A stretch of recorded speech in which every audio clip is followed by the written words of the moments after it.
At my aunt's charity ball, my family demanded I gift my vineyard to my brother. I refused. Dad yelled I was ungrateful. That night, I exposed their lies on social media, shocking everyone. I'm Sophie Reynolds, 35, and this is how my family tried to take my life's work, my vineyard, and how I fought to keep it.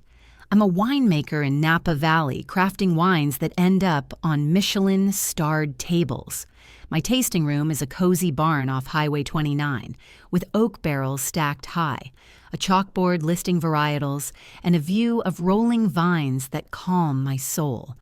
My vineyard's worth $3 million, built from 10 years of dawn harvests, late-night tastings, and begging banks for loans. Growing up in our Santa Rosa home, I was never the favorite. That was my brother, James, 38. Mom and Dad, Mary and John, saw him as their star. I thought my vineyard would make them proud. Instead, they tried to give it to him, and it broke my heart, but it also showed me what I'm capable of. James was always the golden child. Mom, 58, a retired florist, bailed him out of every mess. His bar went bust. His real estate deals flopped. Dad, 60, a former hardware store clerk, called him our future. Me? I got, Sophie, you'll manage. I paid for college at UC Davis with winery jobs, built my vineyard without their help. My cottage in St. Helena is small, creaky porch, a kitchen full of wine corks, a backyard where I sip my own Cabernet under the stars. I'd helped them plenty. $15,000 for their car loan, $20,000 for James's failed startup. Never repaid.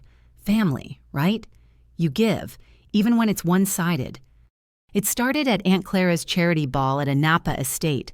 Twinkling lights draped over the vines, wine glasses clinking under a starry sky.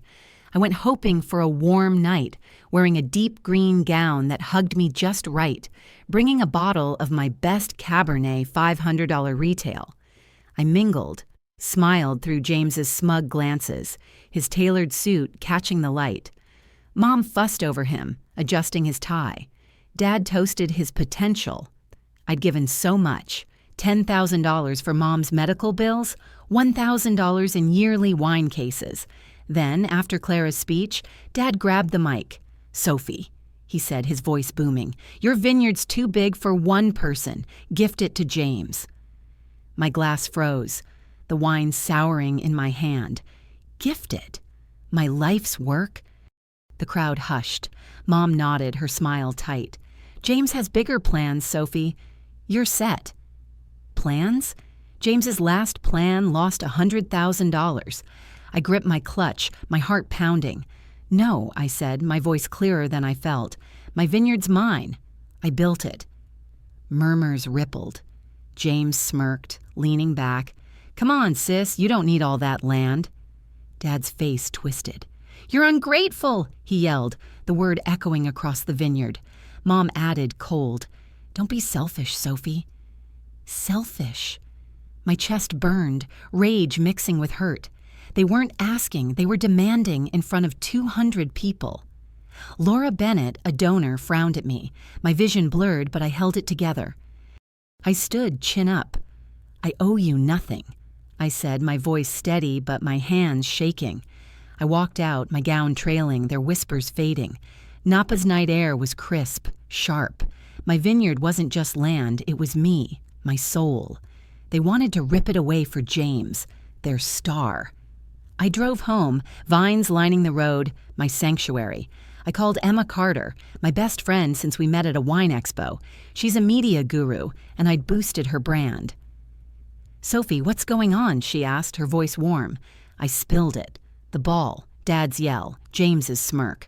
My voice cracked, angry 1 second, hurt the next. They don't get to break you, Emma said fierce. Go public, shock them. I stood in my tasting room, the smell of oak grounding me. Shock them. The idea sparked, but it scared me too. I'd spent years chasing their approval. Could I really fight back? I didn't sleep that night. Napa's stars bright above, my cottage quiet except for the hum of crickets. That ball wasn't just a party, it was a betrayal. They'd demanded my legacy in public. I had to answer, but how? Emma's words stuck. Shock them. I wasn't out for blood, just truth. The next morning, my phone buzzed. James's Instagram post, a selfie sipping wine by a vineyard, captioned, "Ready to take this legacy to new heights. Some people don't share." Comments rolled in. "You're the man, James. Mary, he's a visionary." Visionary. He'd tanked every venture. My vineyard, my sweat and triumph wasn't his. Uncle Richard's like stung. He'd toasted my wines last summer. Now, nothing. I blocked the post, my hands trembling. Napa's vines stretched outside my window, heavy with grapes. They'd made me the villain for saying no. Mom called while I was in my tasting room, prepping a new vintage, the air rich with fermenting grapes. I let it ring twice. "Sophie," she said, her voice sharp, "we need $50,000? James's vineyard plans?" "Plans? I owe nothing," I snapped, wiping down a barrel. "I paid your debts, $35,000. I'm done." She scoffed. "You're ungrateful. James needs this." Needs? I'd funded his bar, sent wine cases. "No," I said, firm. "James has plans. Let him pay." She gasped. "You're cruel." The call ended. Cruel? I'd been their bank, not their daughter. Rumors spread fast. Uncle Richard texted, "Why block James's future?" Cousin Lisa called me selfish. Mom had spun it. I was the stingy sister hoarding my vineyard while James struggled. Struggled? He lived off their handouts. Laura Bennett, a donor, emailed, "Heard family issues. Vineyard stable?" My stomach twisted. Their lies were hitting my business, my name. I called Emma, pacing my tasting room, the vines swaying outside. "They're trying to ruin me," I said, my voice shaky. She grinned over FaceTime. "They won't. Go viral, Sophie. Use your wine, your story. Make it loud." I nodded, slow. She was right. My vineyard was my voice. I found Daniel Harris online, a lawyer specializing in business disputes. We met at a bistro in Yountville, vines framing the view, the air warm with bread. I laid it out. The ball, Dad's yell, Mom's $50,000 demand. Daniel's eyes narrowed, his coffee untouched. "Your vineyard's in your name? No family ties?" I nodded. "All mine, $3 million. My savings, $500,000 too." He smiled. "They've got no claim, but we'll dig. They're bold." He started that day. I texted Tom Evans, my vineyard manager. "Big wine event soon," I said. He replied, "Ready." I called Laura Bennett. "Exclusive tasting coming," I said. She was in. A plan was forming, not revenge, but truth. Then they pushed harder. James and Dad showed up at my vineyard, no warning. James in a tailored suit, Dad in a faded jacket, his face grim. "Sophie," James said, waving a contract, "sign over 60% of the vineyard." I blinked, standing by a barrel, stunned. "What?" Dad stepped up. "It's family legacy. You owe us." "Oh," I'd paid their mortgage $20,000. "That's my land," I said, my voice tight. "I owe nothing." James smirked. "You're killing our dream. Just sign." I laughed, bitter. "You got plans. Fund them." Dad's face darkened. "You're no sister." The words cut deep, like a knife I didn't see coming. I pointed to the gate. "Leave." They left, James muttering, Dad silent. That night, Mom emailed. Subject: family duty. She claimed I'd stolen family resources by running my vineyard, owed 60% or they'd sue for misuse. Misuse. I'd saved their retirement fund $30,000. I sent it to Daniel. "They're desperate," he said. "No case, but we'll counter." My cottage felt small. Napa's stars bright outside. They weren't just greedy. They were desperate, betting I'd cave.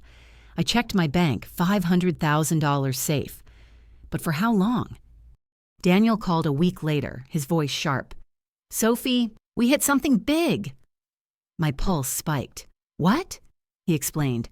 James had used my vineyard's name to borrow $150,000 for a real estate venture that flopped. Mom co-signed, emailing the lender. Sophie's backing it. They'd forged my approval, risked my reputation. Daniel had proof. Loan documents, emails, bank records, a text from James to a friend. Sophie's Vineyard's my free pass. I felt sick, my hands trembling.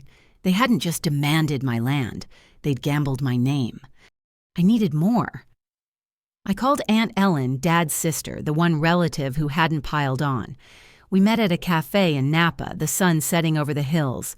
"Sophie," she said, stirring her tea, "James's venture's a disaster. They're broke, counting on your money to save them." My jaw tightened. Save them? With my life? "Your mom's blind to James's failures," Ellen sighed. "They think you'll fold." I thanked her, my mind racing. James wasn't just favored. He was reckless, and they'd let him risk it all. I sat in my tasting room, the vines dark outside, my wine bottles gleaming. Emma stopped by, her laptop glowing. "They're done," she said, fierce. "You've got evidence. Go nuclear." I nodded, a mix of nerves and fire. "I'm ready, but it's got to shine." Daniel was prepping a lawsuit. I moved my $500,000 to a trust, locked tight. I planned a wine event at my vineyard, lanterns, vines, my stage. I invited Emma, Laura, Tom, Aunt Ellen, Uncle Richard, cousins who'd bought their lies. The invite was elegant, celebrating legacy and truth. Mom, Dad, and James weren't invited. They'd feel it soon enough. The event was set for dusk, my vineyard glowing, lanterns lighting the tasting patio, vines heavy with grapes. Emma stunned in black, her phone ready to stream. Laura raised a glass, proud. Tom guided tastings, my Cabernet flowing. Aunt Ellen hugged me, her eyes soft. Uncle Richard fidgeted, uneasy. The vibe was electric. Laughter rang, glasses clinked, anticipation thick. I wore midnight blue, feeling fierce, like I was claiming my space. Ellen pulled me aside. "Sophie, I'm sorry about your family." I nodded. "Just watch."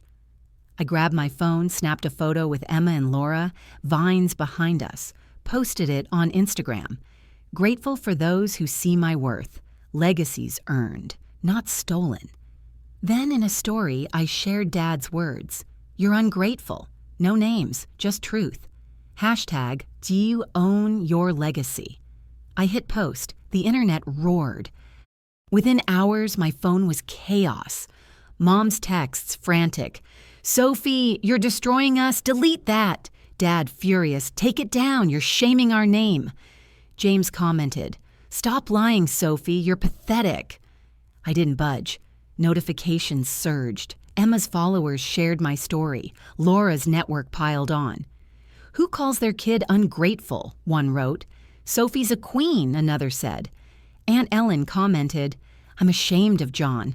Uncle Richard posted, "Sophie, you deserved better. I'm sorry." The wine community rallied. Own your legacy trended. My truth was everywhere. Daniel called mid-event. "Sophie, we're suing James. The $150,000 loan fraud? Airtight case." I grinned, the crowd buzzing around me. "Do it." He'd found more. Emails from Mom to James. "Push Sophie, she'll cave." A lender's complaint proving the scam. I told Emma over wine. She raised her glass. "To justice!" Laura joined fierce. "Your brother's toast, Sophie." The event pulsed on, my wine selling out. I stood by my vines, free, the weight gone. They'd yelled to silence me. I'd shouted louder. 6 months later, my vineyard's soaring. My wines are in London, Tokyo, global markets. I won gold at Vin Expo, called a pioneer. James's ventures collapsed. Creditors sued. He fled Napa. Mom and Dad sold their condo, scraping by in a small apartment. They emailed, pleading, "We're sorry," Mom wrote. I didn't reply. They chose James at that ball. I chose myself at that event. I bought a new apartment in Yountville, all open skies and vine views, with a cozy nook for my wine journals. On the wall, I hung a photo of my vineyard, me among the vines, sunrise glowing. Not for nostalgia, but for what I survived. I posted it. "Family sees your value, doesn't steal it." Messages flooded in, winemakers, fans, people like me. "You gave me courage," one wrote. Emma threw a housewarming party with cheap rosé and loud music. We danced, toasted to chosen family. Napa sparkled below, mine to claim. I don't hate them. They thought I'd crumble. I didn't. My vineyard's mine. My legacy's mine. That yell was their mistake. That post was my truth. When Any Own Your Legacy went viral, their world collapsed. Mine shone. I'm Sophie Reynolds, free, crafting a life they'll never touch.